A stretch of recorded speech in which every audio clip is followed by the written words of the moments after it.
బంగారం అమ్మాలా? Gold loan తీసుకోవాలా? ఈ ఒక్క ప్రశ్నతో ఈ కథ మొదలవుతుంది. నీ చేతిలో ఉన్నది బంగారం కాదు, నీ భవిష్యత్తు. డబ్బు అవసరమైనప్పుడు నీ ముందు 2 దారులు వస్తాయి. ఒకటి బంగారం అమ్మేయడం, ఇంకోటి గోల్డ్ లోన్ తీసుకోవడం. ఈ 2 దారిలో ఒక్కదాన్నే నిన్ను నీపై తీసుకెళ్తుంది. మరో దారి నిన్ను జీవితాంతం పశ్చాత్తాపంలో పడేస్తుంది. ఈ కథ వ్యక్తిగతం గురించి కాదు, నీ గురించి, నా గురించి, మన మధ్యతరగతి జీవితం గురించి. చివరి వరకు విను, ఎందుకంటే ఈ వీడియో నీ జీవితంలో ఒకసారైనా తప్పకుండా ఉపయోగపడద్ది. ఒక చిన్న పట్టణం. అక్కడ సురేష్ అనే ఒక సాధారణ వ్యక్తి. పెద్ద చదువులు లేవు, పెద్ద ఆస్తులు లేవు, కానీ తల్లిదండ్రుల ఆశలు ఉన్నాయి, భార్య బాధ్యతలు ఉన్నాయి, పిల్లల భవిష్యత్తు ఉంది. సురేష్ జీవితంలో అత్యంత విలువైనది ఏమిటంటే పెళ్లి సమయంలో తన తల్లి చేతిలో పెట్టిన బంగారం. ఇది అలంకారానికి కాదురా, నీ కష్టానికి అని చెప్పి తల్లి ఇచ్చింది. ఆ మాటలు అప్పట్లో సురేష్కి అర్థం కాలేదు. సమస్యలు మొదలయ్యాయి. కాలం మారింది. సురేష్ చేసిన చిన్న బిజినెస్ నష్టాల్లో వెళ్ళింది. రోజులు గడుస్తున్నాయి, కానీ ఆదాయం లేదు.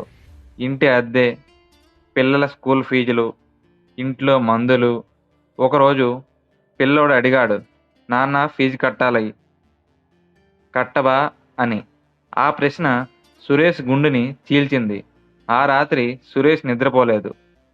తలుపు మూసుకొని బంగారం డబ్బా తెరిచాడు. అదే డబ్బా ఇప్పటి వరకు ఆశనిచ్చింది, ఇప్పుడు భయాన్ని ఇచ్చింది. మొదటి దారి బంగారం అమ్మడం. మరో రోజు సురేష్ జ్యువెలరీ షాప్కు వెళ్ళాడు. షాపులో అద్దాల వెలుగు, కానీ సురేష్ మనసులో చీకటి. షాప్ ఓనర్ చెప్పాడు, బరువు ఎంత, ఈరోజు ధర ఎంత ఉంది, ఇంతే ఇవ్వగలం.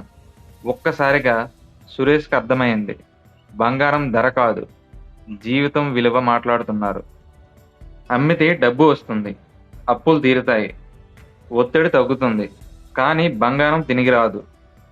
భవిష్యత్తు భద్రత పోతుంది. తల్లి మాట మళ్ళీ గుర్తొచ్చింది.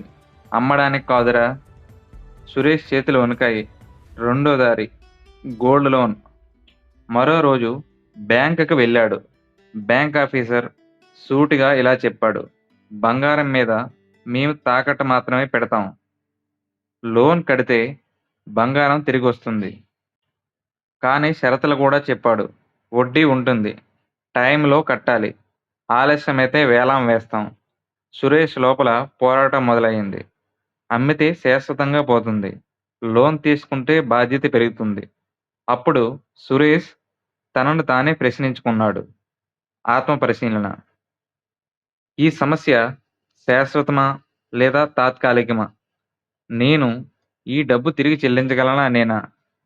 నా చేతుల్లో ఇంకా శక్తి ఉందా లేదా?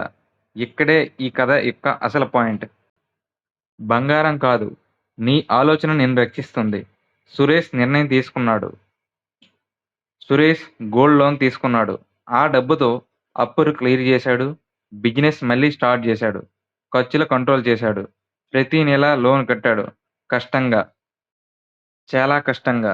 కానీ ఒకరోజు బ్యాంక్ నుంచి కాల్ వచ్చింది. మీ లోన్ పూర్తయింది సార్, బంగారం తీసుకెళ్ళండి. ఆ రోజు సురేష్ కళ్ళల్లో డబ్బు విలువ కాదు, నిర్ణయం విలువ కనిపించింది.